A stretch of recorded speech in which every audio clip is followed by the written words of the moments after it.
Hey everyone, I just wanted to check in with you and address a few questions that I've been getting about the final project.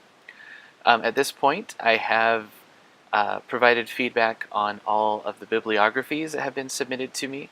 So remember, those were due last Sunday. That step was just to make sure that you have the appropriate collection of sources, including at least one primary source, two academic secondary sources, three other secondary sources, which could be academic as well, and then social media sources. The social media aspect of this project is just so that you can look at social media and see if anyone is talking about your topic. That may or may not be the case. So if it's not the case, you just have to say there isn't really a conversation about my topic going on social media, or if there is a conversation about your topic on social media, and topics like Billy the Kid and the Lincoln County War, among a few others, are fodder for social media types of discussions. If those conversations are taking place, what you need to do with those is think about whether or not they reflect the historical realities of either Billy the Kid or the Lincoln County War, whatever your topic is, that you've read about and learned about through your other sources. So how accurate are the conversations we're having? Do they kind of miss some of the historical aspects and the context, or do they get it right?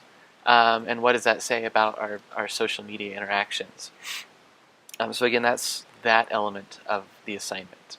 The last step, of course, is to complete your work on Adobe Spark. And the main questions I've been getting is kind of centered around, well, what are we supposed to do there? Keep in mind you're not writing a research paper. So this project is not to create a kind of full-fledged research paper based on what you found.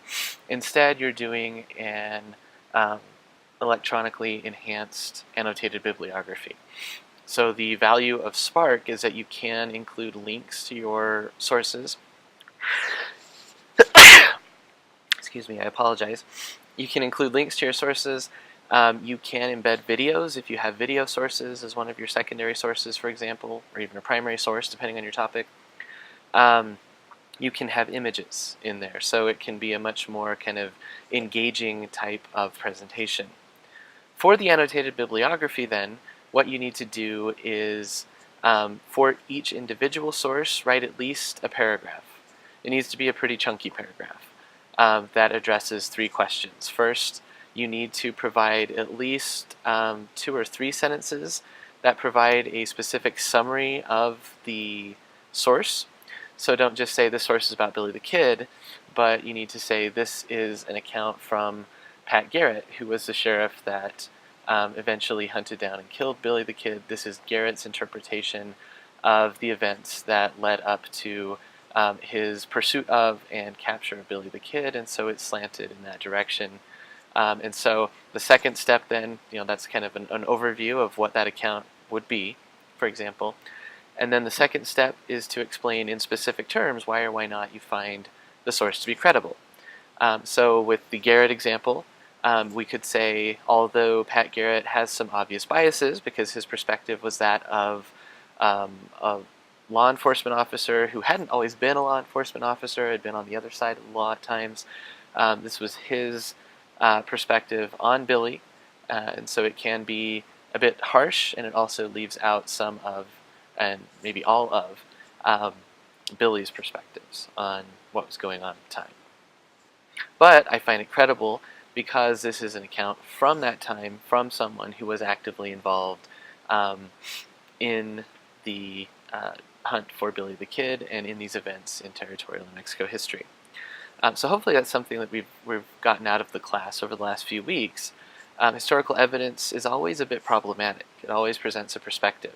We have to read it carefully, but that doesn't mean that it's not helpful or useful, or that there aren't elements of it that can't tell us something true about the past. So that's what the case would be with this one. So just to summarize again, we have the summary of the source, we have the specific comment on why the source is credible, and then finally the third element is to explain how that source helped you answer your specific research question. And be as specific as you can. Some sources will be a lot more helpful than others, and so make a note of that. If you had a source that wasn't particularly helpful, though, you need to explain why not. Don't just say this source was no good and move on, but also say, this source didn't really get at the particular question I was asking, but instead it presented this other aspect of the history. Hopefully that's helpful. So that's in each of the annotations. You have to write one full paragraph that addresses all of those three things, each of those three things, for each of your sources. You'll use that part about the research question at the end of each paragraph to kind of tie the sources together. It's more than fine to compare the sources to one another. So you might say that Frederick Nolan's accounts of Billy the Kid, his scholarly perspective, provides some historical context that takes into account Pat Garrett, so you're referencing that primary source, and that he's able to read critically Garrett's account and help us understand where he was coming from and how that helps us understand Billy the Kid. I keep dwelling on that example, so sorry about that. But hopefully that's helpful. You do need to have an introduction paragraph and a conclusion paragraph for your annotated bibliography. The introduction will present your topic and your research questions as well as your thesis statement. So you might write that when you're done with all of your annotations and you look at the whole thing and you think, okay, here's the answer that I have for my research question, and that answer, for this project at least, is your thesis statement. What is the specific answer to your question based on the research you've done? And then you can use that thesis, again, hopefully it kind of popped up as you did your annotations, to tie everything together, even though you're not writing kind of a unified essay. The conclusion will wrap everything up as a conclusion does, and that will provide kind of a way for readers to get into your work on Adobe Spark. Hopefully that makes sense.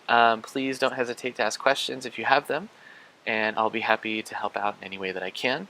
We're getting close to the end. We have just about a week and a half of regular work, and then the final week where we have some time to finish the final project. So it's been great working with you, and I look forward to finishing out this summer term strong.